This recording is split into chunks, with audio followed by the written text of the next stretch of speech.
It's been a big week for people saying profoundly idiotic things on social media, and because I hate myself, I'm obviously on Twitter, reading as many of them as I can cram into my stupid little eyeballs. In order to call this doom-scrolling productive, I'm going to base this episode around a particularly stupid hot take I saw. Don't worry, we're not going to be diving into the quagmire of American politics. We're all tired, and nobody wants to hear me try and cobble together a take that isn't, "Can a meteor just hit us, please?" Side note, if there are any large rocks listening, hurtling through space, looking for a diversion, hit me up. Physically. Instead, we're going to go to the movies. Specifically, we're going to take a look at the recent release Fire Island, a good movie which has somehow managed to generate some supremely stupid tweets about feminism and the Bechdel Test, and we're going to dig into that, I guess. I'm Alex, this is Pop Culture Boner, the podcast edition, and today I'm thinking about the Bechdel Test.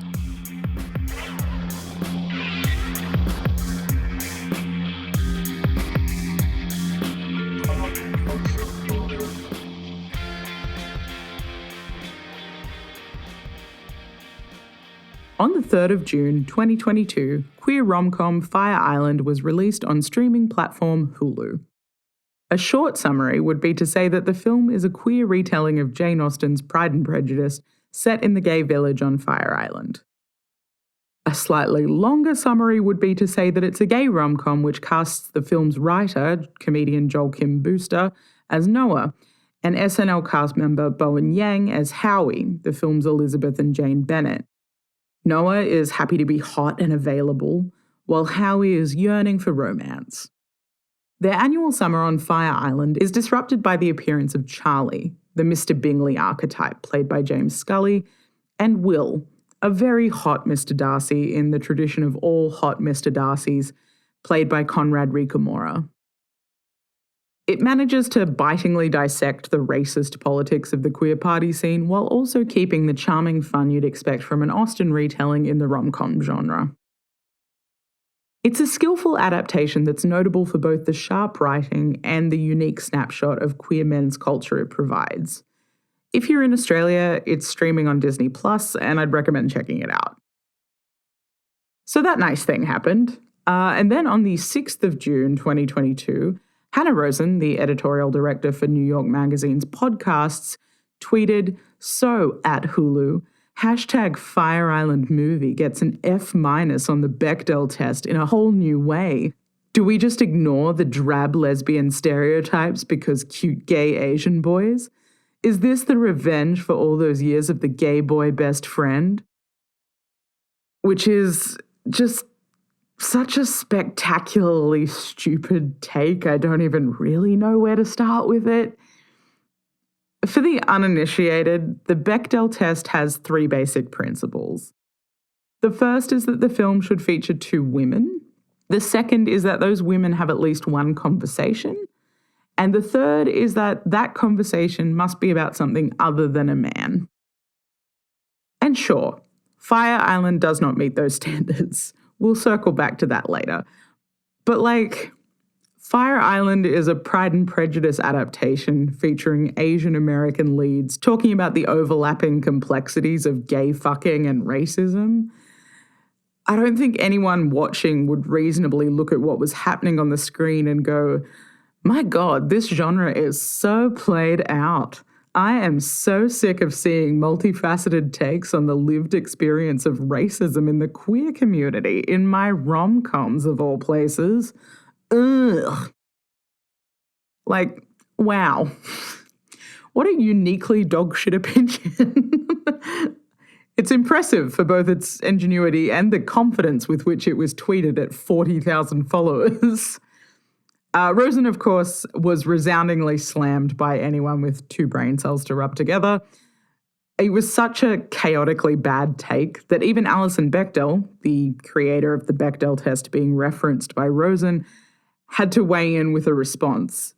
She tweeted, "Okay, I just added a corollary to the Bechdel test. 2 men talking to each other about the female protagonist of an Alice Munro story in a screenplay structured on a Jane Austen novel equals a pass. Hashtag Fire Island, hashtag Bechdel Test. Which, bless her, is an objectively funny response, but it did make me want to dig into the Bechdel test a little bit more. It's obviously not designed to deal with the nuance of something like Fire Island. So what does it do? How did it come about? And why are people so fixated on using it as a gotcha moment at the most inappropriate of times? Let's get into it. So, from 1983 to 2008, Alison Bechdel penned a strip comic called Dykes to Watch Out For, which serialized the goings-on of a group of characters, mostly lesbians, living in a medium-sized city in the US.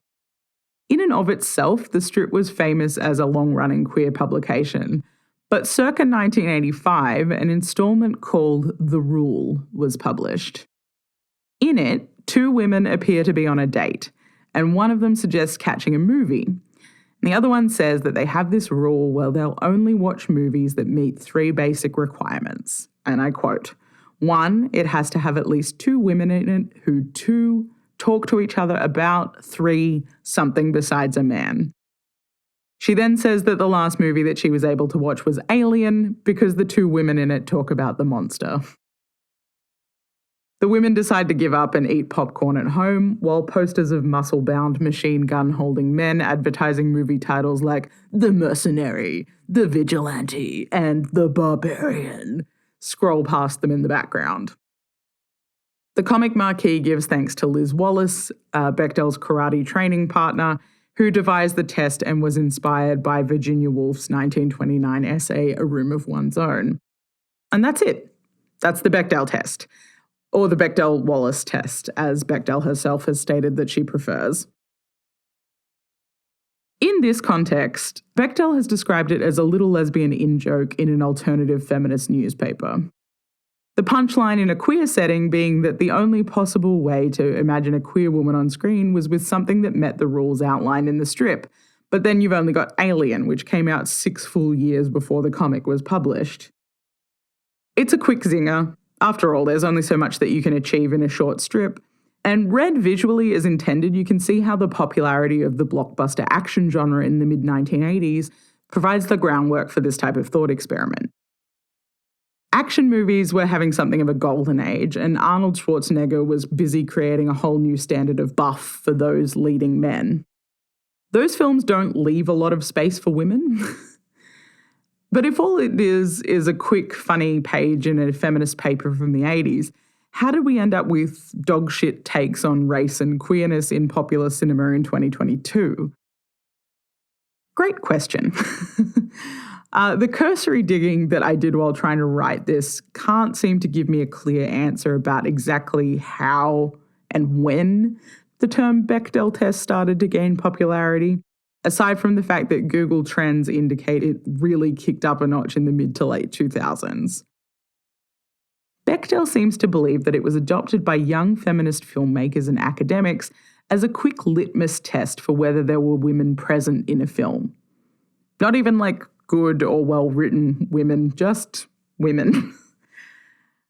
From what I can tell, it made the jump from film circles into the mainstream lexicon in the late 2000s, which coincided with the release of Bechdel's hugely influential and wonderful 2006 graphic novel Fun Home, and with the rise of social blogging platforms, which allowed normal people to circulate their film opinions to an audience in an unprecedented way.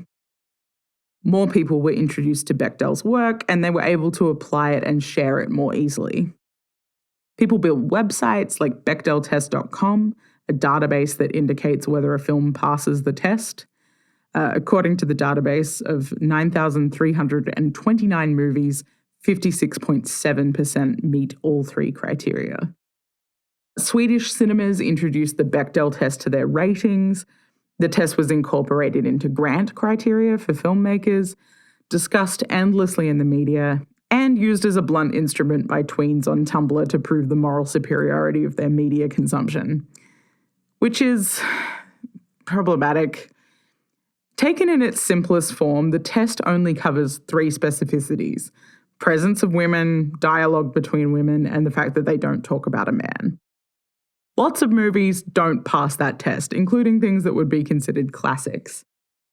If you're someone who hasn't spent a lot of time thinking about the media you consume or how you consume it, then it might name an absence you felt while watching something that you weren't quite able to articulate, which is what Virginia Woolf is naming in her essay A Room of One's Own. She says, "It's strange to think that all the great women of fiction were not only seen by the other sex, but seen only in relation to the other sex, and how small a part of a woman's life is that." That's not nothing, you know? Being able to identify that absence that might otherwise pass you by is the first step towards asking for more and for better. But it's really only the first step. The problem with Hollywood and with modern cinema is not just no women. I'll give you an example. Let's all stop and think for a moment about the film Moonlight. Now, Moonlight is an exceptional piece of media for a lot of reasons. It's shot beautifully. It tells a really complicated and heartbreaking story about queerness and poverty and race in America. The performances are incredible, and perhaps most importantly, it was responsible for having all of the actors and directors of La La Land sheepishly walk off stage with their tail between their legs while it rightfully claimed its place as Best Picture at the Oscars.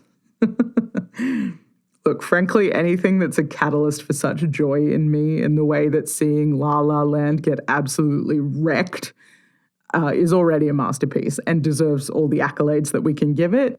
But also, Moonlight is a significant film, culturally.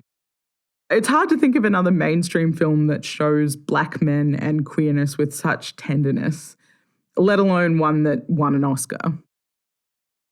It does not pass the Bechdel test. Godzilla vs. Kong is a movie about Godzilla, a giant lizard, fighting King Kong, a giant ape. Eventually, the large ape and the large lizard realize that they are not enemies, and that the true enemy is actually the large mechanical Godzilla built by an evil megacorporation. The mechanical Godzilla is named Mechagodzilla because it is mechanical and a Godzilla. It made $486 million at the box office, mostly from idiots like me who want to see the lizard begin to fight the ape before reaching a place of begrudging respect as two creatures who are bigger than they're supposed to be. This film passes the Bechdel test. Now, these examples are funny to contrast because one film is so obviously wonderful and the other one is so obviously a Godzilla movie. But the distinction here is not even particularly related to the quality of the films. Specifically, it's about the content. Women might be talking to each other in Godzilla vs. Kong, but I don't think anyone would reasonably argue that Godzilla vs. Kong is representing a more marginalized perspective than Moonlight. I don't think anyone would reasonably argue that Godzilla vs. Kong is a more socially significant film than Moonlight. Anyone attempting to do so would be arguing in such bad faith that I would encourage them to reconsider seeing the thought through and tweeting it out to 40,000 people. Because the problem with Hollywood is not just no women, it's white supremacy, it's cultural imperialism, it's heteronormativity.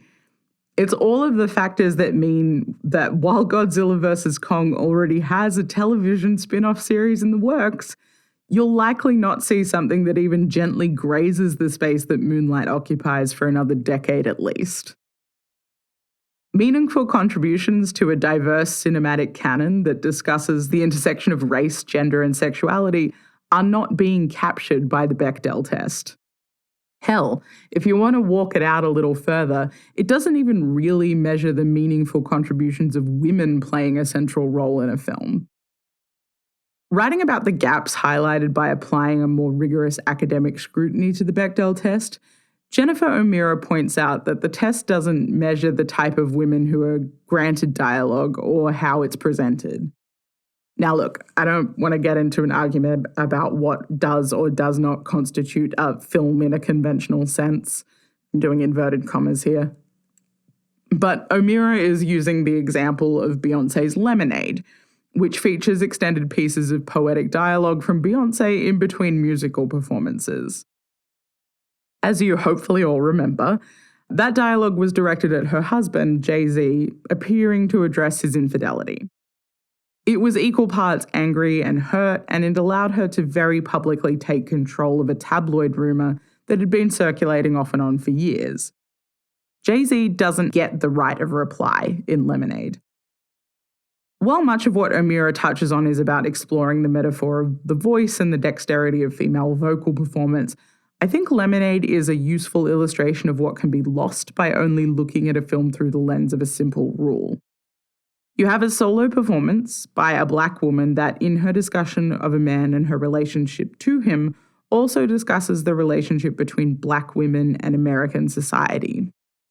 It chronicles the achievements of black women in the face of adversity, and it does that even though it isn't in dialogue with anyone else.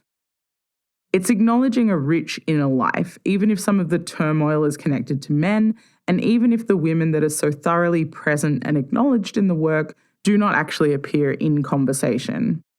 It's a Bechdel Test failure, but it's absolutely a feminist film that centers black women. So, the shortcomings of the Bechdel test as applied at a broad scale are pretty obvious.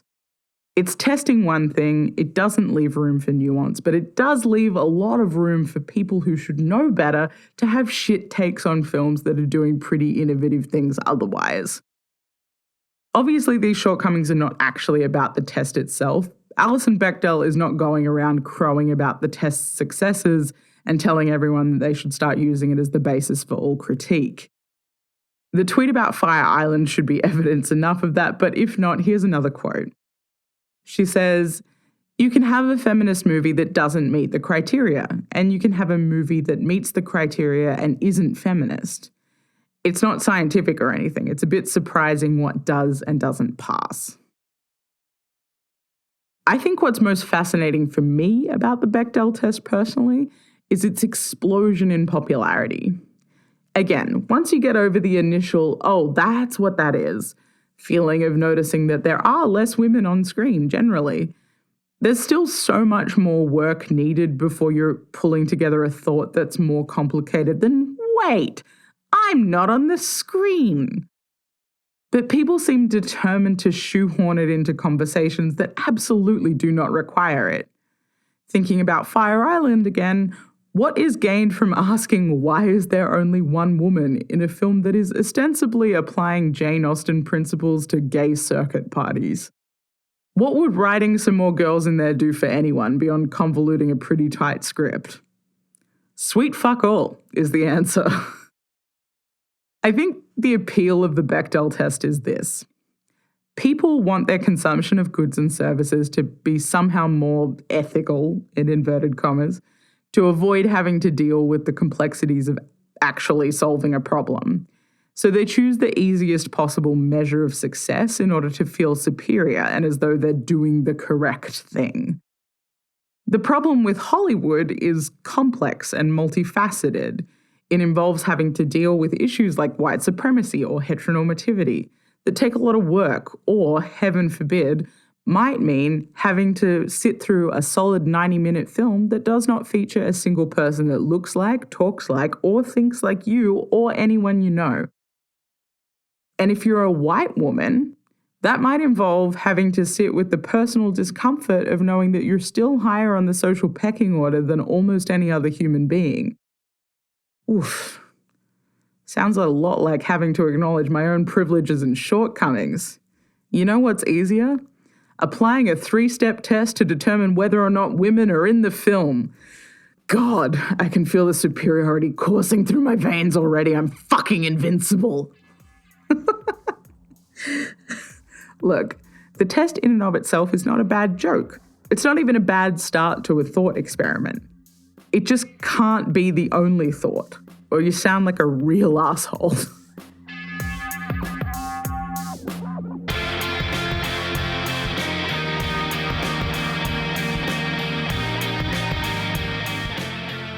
Well, those are my thoughts on the Bechdel test. Can we all stop dragging Alison Bechdel back to Twitter and forcing her to defend her almost 40-year-old comic strip now? Go and watch Fire Island or something. It's very funny. You'll have a great time.